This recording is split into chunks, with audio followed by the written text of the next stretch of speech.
नमस्कार साथीहरु। आज श्रावण 23 गते मंगलबारको दिन। आजको भिडियोमा हामीले नेपालको शेयर बजारमा सबैभन्दा ठूलो हिस्सा ओगटेको कमर्सियल बैंकिङ सेक्टर अन्तर्गत रहेका विभिन्न कमर्सियल बैंकहरुले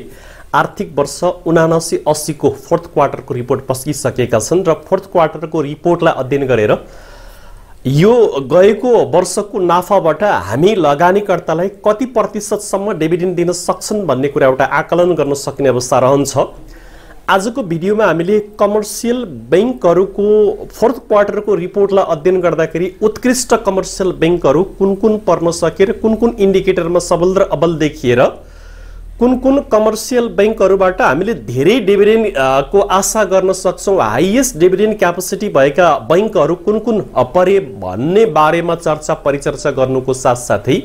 वर्तमान अवस्थामा कमर्सियल बैंकिङ सेक्टरलाई टेक्निकल एनालाइसिसबाट सपोर्ट रेजिस्टेन्ट बाइ सेल होल्डको अवस्थाबाट विश्लेषण गर्दा के छ भन्ने बारेमा पनि आजको भिडियोमा चर्चा परिचर्चा गर्ने छौं र अब ढिला नगरिकन तपाईहरुको ध्यान आजको यो भिडियोतर्फ केन्द्रित गर्न चाहन्छौं। सर्वप्रथम यो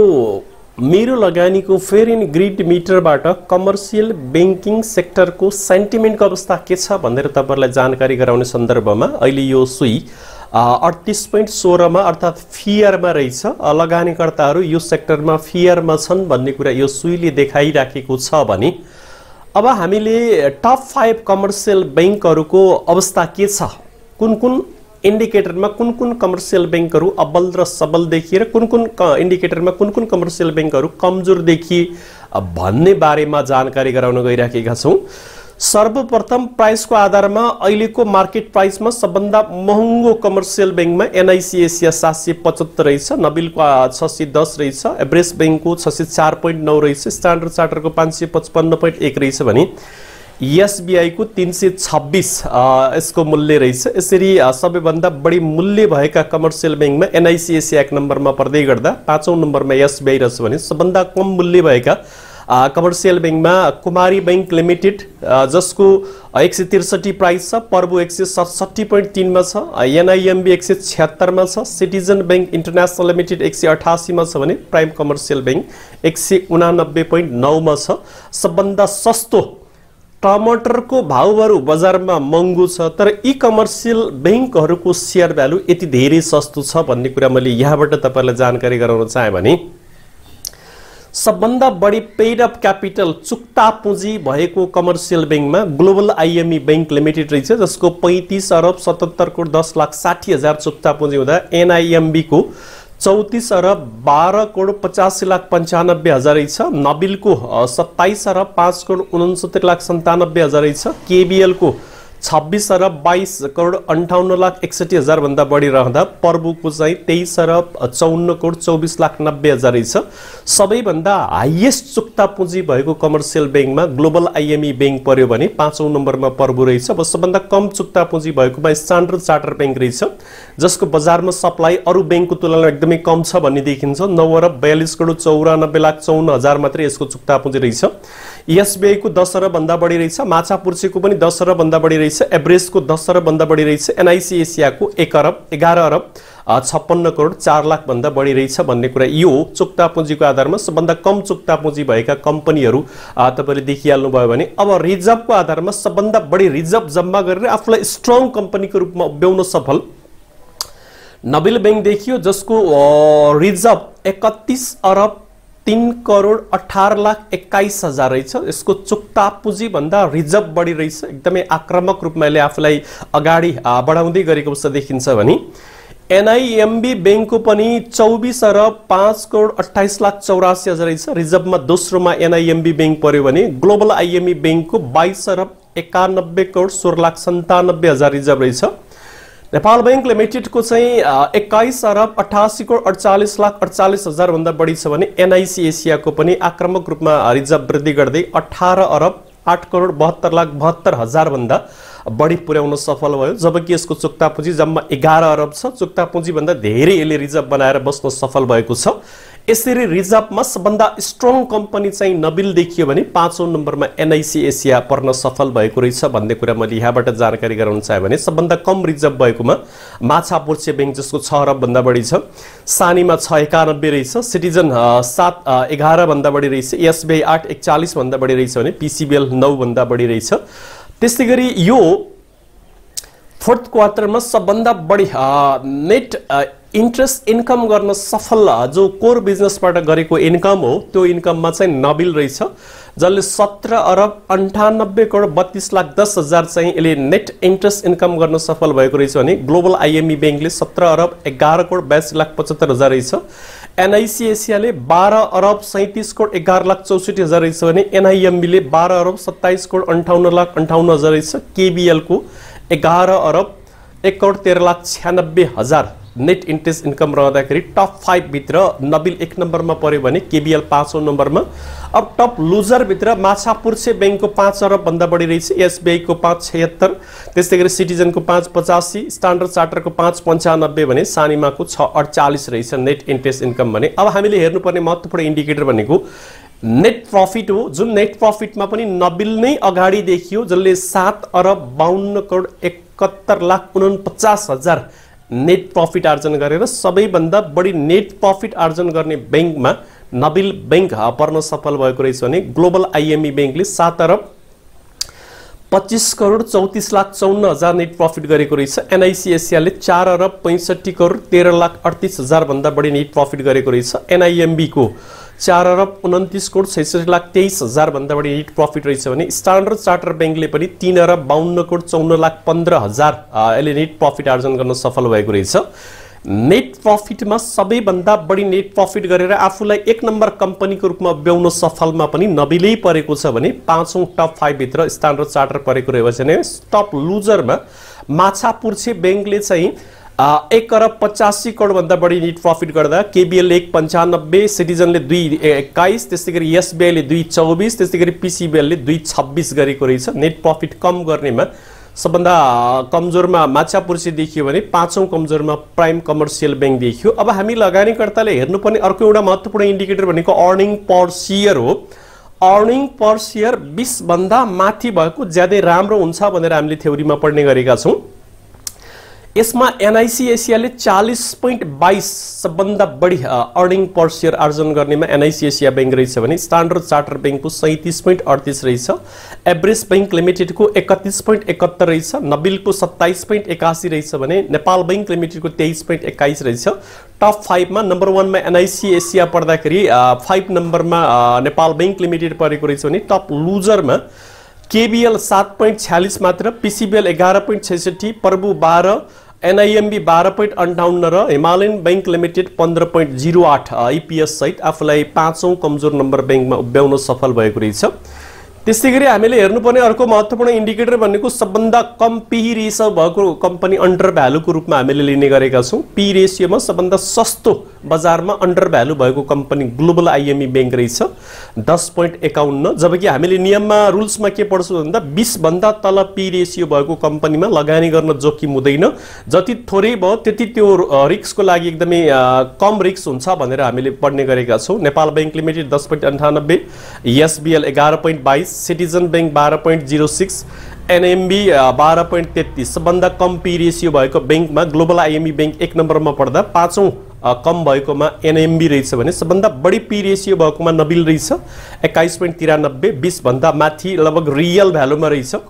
केबीएल को 21.85 रहेछ, एनआईसी एसिया को 19.27 हुँदाखेरि ईबीएल को 19.08 रहेछ भने पीसीबीएल को 16.29 रहेछ भन्ने कुरा यहाँबाट देखाइसकेपछि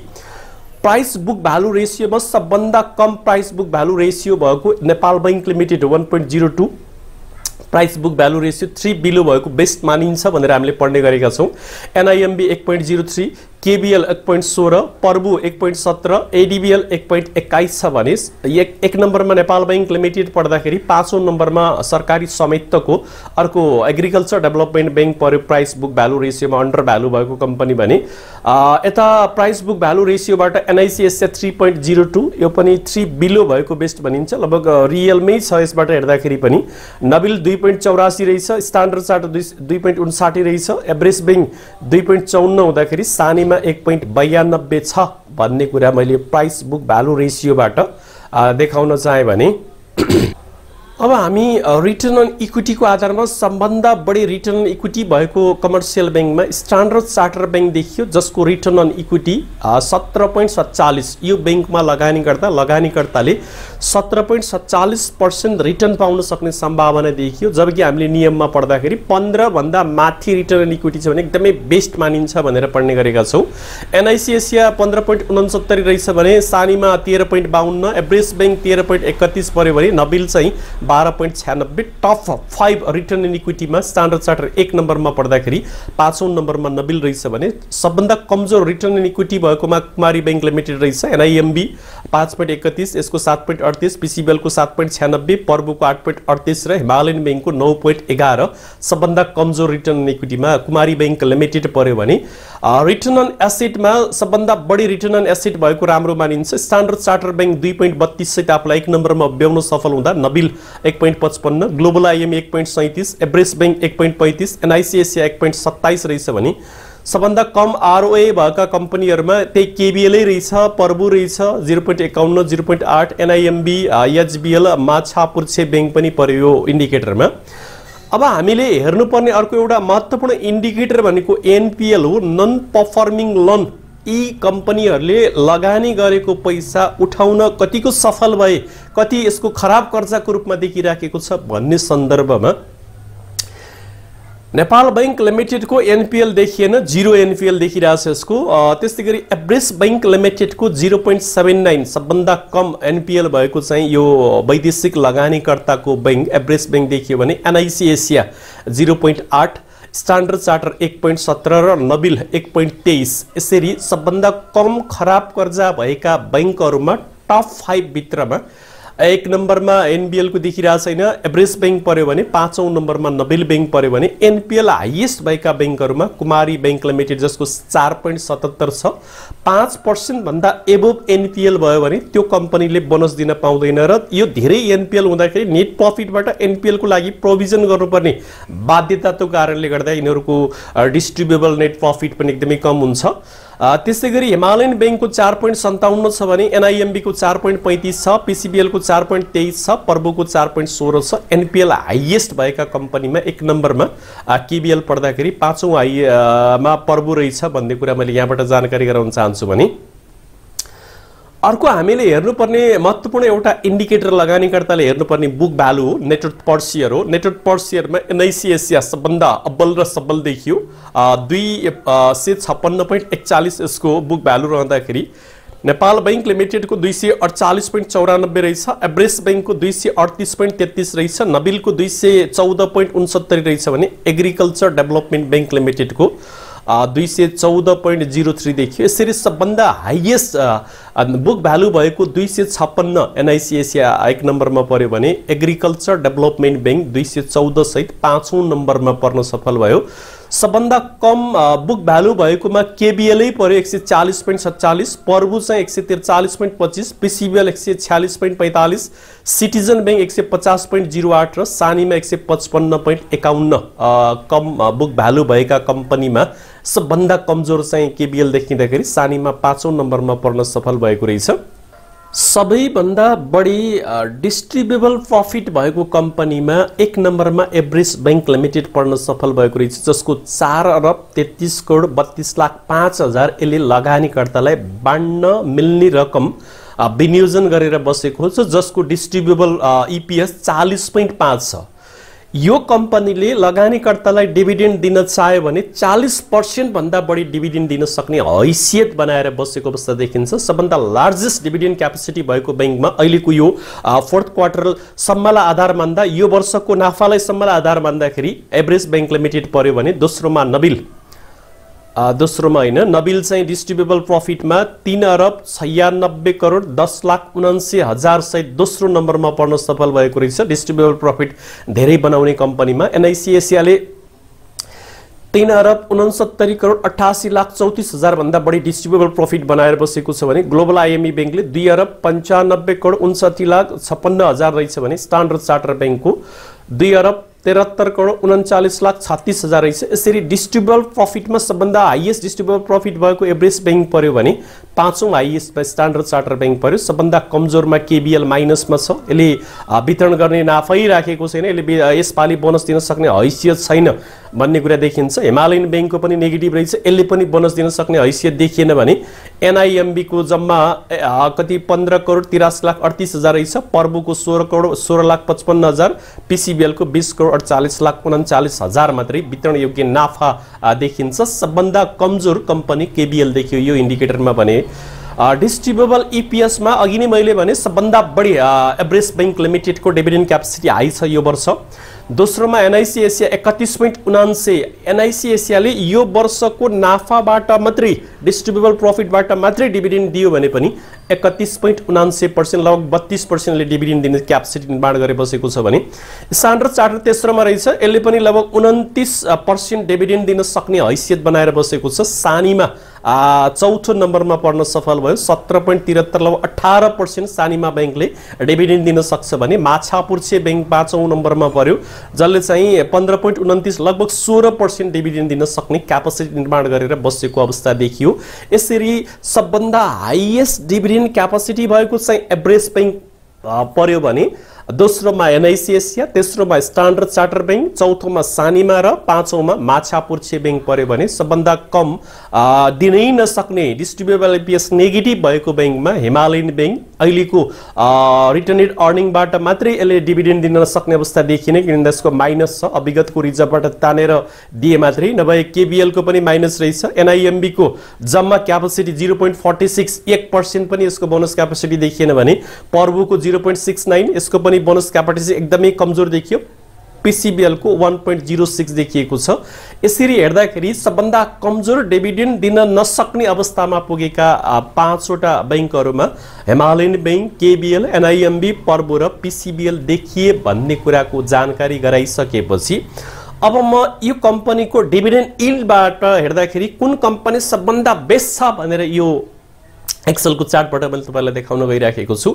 एभरेज बैंक लिमिटेड को 31.71 यसको ईपीएस हुँदाखेरि डिस्ट्रिब्युटेबल ईपीएस 40.5 देखियो र अहिलेको मार्केट प्राइस यसको हिजोको क्लोजिङ मार्केट प्राइस 604.9 छ। अब यो 40.5 लाई 604.9 ले भाग गर्दा यसको डिभिडेन्ड यील्ड चाहिँ 6.69% भन्दा बढी छ। जुन कम्पनी को डिभिडेन्ड यील्ड 5% भन्दा माथि हुन्छ त्यो कम्पनी लगानी गर्नको लागि ज्यादै उत्कृष्ट हुन्छ भनेर बुझ्नुपर्ने हुन्छ र डिभिडेन्ड यील्ड मार्केट प्राइस बढ्दै जाँदाखेरि डिभिडेन्ड यील्ड घट्दै जाने हो, मार्केट प्राइस घट्दै जाँदाखेरि डिभिडेन्ड यील्ड बढ्दै जाने हो भन्ने कुरा पनि तपाईहरुले बुझिराख्नु होला भने एनआईसी एसिया को डिभिडेन्ड यील्ड चाहिँ 31.79 डिस्ट्रिब्युटेबल ईपीएस छ। 775 ले भाग गर्दा यसको डिस्ट्रिब्युटेबल प्रफिटलाई भाग गर्दाखेरि डिभिडेन्ड यील्ड कति आयो त भन्दाखेरि 4.12 आयो। यसको 5 बिलो छ भने स्ट्यान्डर्ड चार्टरको चाहिँ यो 28.79 लाई 555.1 ले भाग गर्दा डिभिडेन्ड यील्ड 5.22% आयो। यसको राम्रो छ। सानीमाको 5.92 आयो, यसको पनि राम्रो छ। माछापुर्छेको 5.83 आयो, यसको पनि एकदमै राम्रो छ। एडीबीएल को तपाईले पत्र पत्रिकामा यसको यो डिस्ट्रिब्युटेबल ईपीएस 19 पॉइंट कति देखाइराखेको छ तर वास्तविक 14.92 भनेर एग्रिकल्चर डेभलपमेन्ट बैंकले हिजो सूचना जारी गरिसकेको छ। यसलाई 258 ले भाग गर्दा 5.78 यसको पनि डिभिडेन्ड यील्ड एकदमै राम्रो देखियो। नबिल बैंक को चाहिँ डिभिडेन्ड यील्ड अलिक कमजोर देखियो किनभने यसको 14.64 चाहिँ डिस्ट्रिब्युटेबल ईपीएस छ। यसलाई 610 ले भाग गर्दाखेरि 2.4 देखियो भने एसबीआई को 4.27 देखियो, ग्लोबल आईएमई को 3.88 देखियो। यसरी डिभिडेन्ड यील्ड को आधारमा पनि सबभन्दा हाईएस्ट डिभिडेन्ड यील्ड भएको एभरेज बैंक लिमिटेड पढ्दै गर्दा एनआईसी एसिया दोस्रो, स्ट्यान्डर्ड चार्टर दोस्रोमा एनआईसी एसिया होइन दोस्रोमा सानीमा परेको छ भने तेस्रोमा चाहिँ माछापुर्छे, चौथोमा एडीबीएल र पाँचौंमा स्ट्यान्डर्ड चार्टर बैंक पर्न सफल भएका छन् भन्ने कुरा यो डिभिडेन्ड यील्डबाट मैले बताउन चाहे। अब तपाईलाई कन्क्लुजनमा म के भन्न चाहन्छु भने यसपालिको नाफाबाट मात्रै डिभिडेन्ड दिने हो भने सबभन्दा हाइएस्ट डिभिडेन्ड दिन सक्ने क्यापेसिटी चाहिँ एभरेस्ट बैंकले बनायो। फर्स्टमा, दोस्रोमा एनआईसी एसिया, तेस्रोमा स्ट्यान्डर्ड चार्टर, चौथोमा सानीमा, पाँचौंमा एमबीएल। अब विगतका रिटर्नेड अर्निङबाट पनि तानेर पनि डिभिडेन्ड दिने सन्दर्भमा नबिल बैंकले पनि 30% भन्दा कम दिँदैन जस्तो मलाई लाग्छ। किनभने नबिल बैंकले पहिले घोषणा गरेको छ 3 वर्ष लगातार 30% का दरले हामीले डिभिडेन्ड दिन्छौं भनेर। यस्तो अवस्था विभिन्न इन्डिकेटरबाट केलाउँदाखेरि सबैभन्दा बढी इन्डिकेटरमा आफूलाई सबल र अब्बल देखाउनमा नबिलै परेको छ। 1 नम्बरमा नबिललाई हामीले राख्नुपर्ने हुन्छ टप 5 को नम्बर 1 मा। नम्बर 2 मा हामीले यो एनआईसी एसिया बैंकलाई राख्न चाह्यौं भने नम्बर 3 मा एभरेस्ट बैंक लिमिटेडलाई राख्न चाह्यौं, नम्बर 4 मा स्ट्यान्डर्ड चार्टर र नम्बर 5 मा सानीमा बैंक, माछापुर्छे बैंकलाई राख्न चाह्यौं र ग्लोबल आईएमई बैंक लिमिटेड पनि हरेक इन्डिकेटरमा अगाडि छ तर त्यसको डिस्ट्रिब्युटेबल ईपीएस एकदमै कमजोर देखियो। डिभिडेन्डको हैसियतबाट हेर्दाखेरि सबभन्दा उत्कृष्ट बैंक एभरेस्ट बैंक लिमिटेड पर्यो, दोस्रोमा एनआईसी, तेस्रोमा स्ट्यान्डर्ड चार्टर पर्यो, चौथोमा सानीमा, पाँचौंमा एमबीएल। सबै इन्डिकेटरलाई केलाउँदाखेरि नबिललाई हामीले 1 नम्बरमा राख्न सकिन्छ भन्ने कुराको जानकारी गराइसकेपछि अब म यो कमर्सियल बैंकिङ सेक्टरको सपोर्ट र रेसिस्टेन्टबाट यो एआई चार्टबाट विश्लेषण गर्दाखेरिको अवस्था, यसको चाहिँ सपोर्ट चाहिँ 1260 देखि 1280 रहेछ। हिजो यो लो आउँदाखेरि 1265.23 सम्म आएर यही सपोर्टमै आएर क्लोजिङ दिने बेलामा 1273.12 मा गएर क्लोजिङ दिएको छ। अब बैंकिङ सेक्टरले यहीबाट सपोर्ट लिएर फर्किन्छ कि जस्तो संकेत देखिएको छ। आज नेप्से प्लस हुन सक्यो, नेप्से बढ्न सक्यो भने बैंकिङ सेक्टरले पनि यहीबाट सपोर्ट लिएर माथि फर्कन सक्ने सम्भावना रहन्छ र त्यसपछि यसको रेसिस्टेन्ट भनेको 1335 देखि 1360 देखिन्छ भन्ने कुरा जानकारी गराइसकेपछि यो मेरो लगानीको एआई चार्टलाई सब्स्क्राइब गरेर टेक्निकल एनालाइसिसलाई सजिलो बनाउने उद्देश्य राख्दै हुनुहुन्छ भने तल उल्लेख गरेको यो कोड प्रयोग गरेर जानुभयो भने 10% छुट पाउनुहुन्छ भन्ने कुराको जानकारी गराइसकेपछि यो फन्डामेन्टल एनालाइसिससँग सम्बन्धित कमर्सियल बैंकको भिडियो हेरिसकेपछि धेरै भन्दा धेरै साथीहरूले लाइक गर्नुहोला, कमेन्ट गर्नुहोला, भिडियो शेयर गरेर अरु साथीहरूलाई पनि सिक्ने अवसर प्रदान गर्नुहोला र आगामी दिनमा कुन सेक्टरको कुन कम्पनीको विश्लेषण चाहनुहुन्छ त्यो पनि कमेन्टमा उल्लेख गर्नुहोला। र हाम्रो च्यानलमा तपाईहरु पहिलोचोटि भिजिट गर्दै हुनुहुन्छ, भिजिट गरेर पनि अहिलेसम्म सब्स्क्राइब गर्न भुलिराख्नु भएको छ, बेल बटनमा क्लिक गर्न भुलिराख्नु भएको छ भने तल लेखिएको सब्स्क्राइब र बेल बटनमा क्लिक गरेर अगाडि बढ्नु होला भन्दै आजलाई बिदा चाहन्छु। हस्त नमस्कार।